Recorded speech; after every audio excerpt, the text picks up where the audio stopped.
Anyways, Mike, thanks for joining us. Comedian, radio announcer. You're bloody good on the radio. Thank you. Yeah. How did you get that radio show? Pity. What? That works? Willie Jackson made Radio Live give me the job. Okay. And they've been regretting it ever since. And you've got a late night slot. When is that on a Radio Live, isn't it? Yep, Nutters Club, 8 till 12 on Sundays. Club. The Nutters Club. You better explain. I know what the show's about. Better explain what the Nutters Club to these The Nutters Club is a mental health program looking after people with drug, alcohol issues, all kinds of mental health issues, all the stuff that I've been through. And looking in your eyes, a few of you could be my clients. It's a nervous laugh. It's a nervous laugh, Mike. I see. He's addicted. Usually it's the ones who point. Speaking of the radio, though, I mean, have you brought your son on? He's a muso. We know him well. His music plays at the beginning of the show. He's over in LA at the moment. Man, trying to chase his dreams, but man, Dirty Sesh. What kind of? I keep telling him, son, no one is going to buy an album by Dirty Sesh. Change your name to Justin. Justin anything. Justin Sells. Yeah. Just in case. That's a good name. Change your name. And is doing much with the comedian circuit? You're back out there making people laugh? That's all I do, brother. Yeah. Except I don't do much of it around New Zealand because New Zealand has got no money. So we're overseas quite a bit. Yeah. I've been in South Africa this year. I've been to Afghanistan twice. Just come back from West Australia where all the happy Māoris are. You've been there? Got money there. Happy Māoris, bro. With Afghanistan, does the humour translate for what you're doing here on like a West Auckland stage to Afghanistan? People laugh and stuff. Yep. Cool. Yep, everywhere. Mainly because they're Kiwis. Yeah. But no, they're really cool. I really admire those young people and what they're doing. Yeah. Let's not forget most of them are about the same age as your host. Yeah. here, Me. you know? And what's it like over there? I mean, I've never been. I've seen some YouTube video and news footage, but what are we staring down there? It's wicked, bro. I watched the YouTube of some of your stuff over there. Yep. And I watched a very awkward moment of you on stage trying to make the US Army laugh.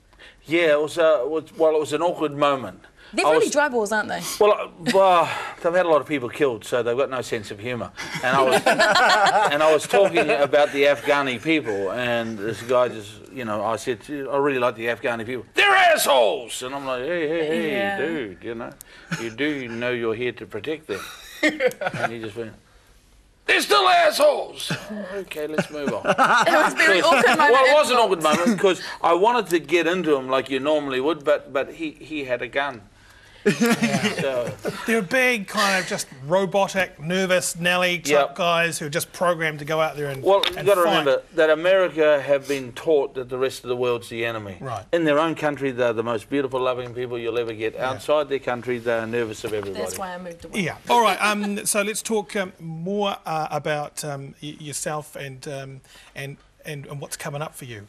Brother, I just going to be carrying on doing what I do in mental health, helping other people who can't help themselves. And moving forward, I've got a charitable trust that I've started. So mainly in that area now. Because you've taken things very personally, opened up your whole life to your depression. Is that tough? Do people come up and go, hey, Nutter Mike? Or do people fear you? No, Have their attitudes changed? No, well, my biggest fear was that people would find out that I was nuts, Right. that I had a problem. The best way, like I now know what it's like to be a gay man. I'm not a gay man, but I know what it's like to be a gay man holding that in and then finally coming out and telling them, I'm gay, and the whole family goes, yeah, we know Dropkick. So it was the same for me. I came out and said, I'm nuts, and they went, oh God, thank God, you know. Yeah. What was that moment for you, Mike? How did you know? I was sitting in a hotel room in Hong Kong in 2007 on March 31st with a mountain of cocaine and... Hookers for Africa. Here it's well, good no stuff. hookers, just cocaine. Okay. He's married, man. No, just kidding. and deciding that I didn't want to go on. You know, I'd had enough, and that was the turning point for me. Fortunately, I made it through that and made it through the cocaine. I've got a huge constitution, but that was the last time I picked up in touch. And I fell out of a plane back in New Zealand and just hit the sober highway. Good for Did you, you ever contemplate in your mind bringing any of that back on the plane? Never. Never. You didn't want to be on board Here's with here's how addicted I was. Here's how much I actually started a travel agency in 2000 so I could fly anywhere in the world and hole up in hotels anywhere in the world. That's how committed I was to It's it. just been smart, bro.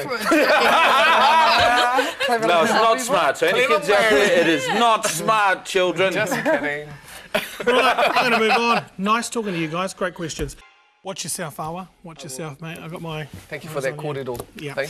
You're back with Aotearoa Social Club. I am Thane Kubi. Our guest this evening is Mike King. A small round, a golf round of applause. Thank you. There you go. Thank you. Hey, just on the depression thing, did you lose many friends when they said, "Oh, Look, I bro, knew it. Finally, he is nuts. That's it." When you give up drink and drugs, you don't just lose the drink and drugs, you lose everything. You lose friends, you lose everyone.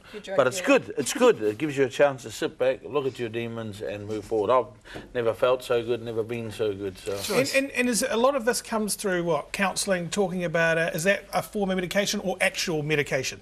I did both. Right. Did the medication and did the counselling. Counselling first, medication second, on nothing now. Yeah. And still have shit days like everybody. But And music. What are you listening to musically these days? I'm old school. I like R&B. You know, I've got to tell you, brother. This might be a confession no one wants to hear, but I've been watching New Zealand's Got Talent, man. There's a couple of young Māori boys on there. Damn, and that. Who's that big man with no shoes?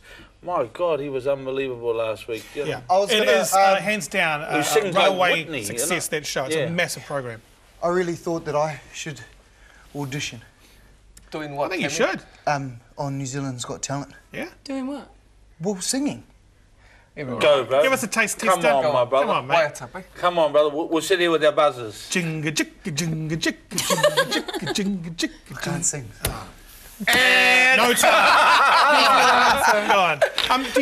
Do you think you'll ever? Because you know some people get stuck in their form of music that they listen to all the time. Do you think you'll invite new sound into you? I always invite new sound. Okay. Music, as you know, brings back memories from all different times of your life. And I've been around 50 years, so that's a lot of music. And every time I hear something on the radio, man, Yeah. you know, it just takes me back. Kayla, you got a question? Are you going back and doing your TV job where you take and rip the shit out of commercials? Commercial Chaos, TV2. Funny you should mention that. We're just in negotiations with TV2 now. So I'm pretty positive they're going to go. Welcome back to the family. Thank you. Oh, that's good. All right, we're moving on. If you guys, can you see that? I've just drawn a little Let's thing have a on look at my that. What piece is of that? paper. He's Zoom in. doodling. Today? Yeah? Yeah, it's It's like an air conditioning He's unit. doodling. On an ice cream cone. yeah. Very good. I drew it. New Zealand's He Got really Bye. does have talent. I drew it by myself. That's a good boy. That's a good boy. Thanks, Thane. Now, Mike, back into the television. You're a comedian. You're doing all your other stuff. Do you get still noticed in the? People still want to come up to you in the supermarket and hound you and go, "Oh, Pork! yeah. Pork! Oh, yes. Pork! What are you? Pork! Pork! You're the pork guy! Yeah, Yeah. Okay. Everywhere, brother. all the time. There's a heavy cross to bear. There's a heavy cross to bear. They're looking, you've got pork! You've got pork! Still doing that? It's free range, it's free range. Doing it or What? no? Endorsing the pork? What do you think, Kat? I single-handedly brought the industry to its knees. You think they want I'm herpes to the pork board. They don't want it. It would make a great movie, though. I know. Great movie. Once for porkies. There it is. What movies do you watch when you just kick it back at home? I love, you know, I'm a old school rom-com guy. Yeah. You know, I like a movie where, you know, the boy gets the girl at the end. You know, anything like that. I like those sorts of things. That doesn't make me gay. That You're a doesn't make me little gay. pansy, aren't you? Hammy. No, you don't, Happy. but you don't have to be gay if you want to watch rom-coms. Or even if you are gay and you do watch romantic comedies, Sammy. then It's all right. the romantic comedy doesn't necessarily mean that you are actually a gay person. I'm glad you cleared that up. Isn't that good?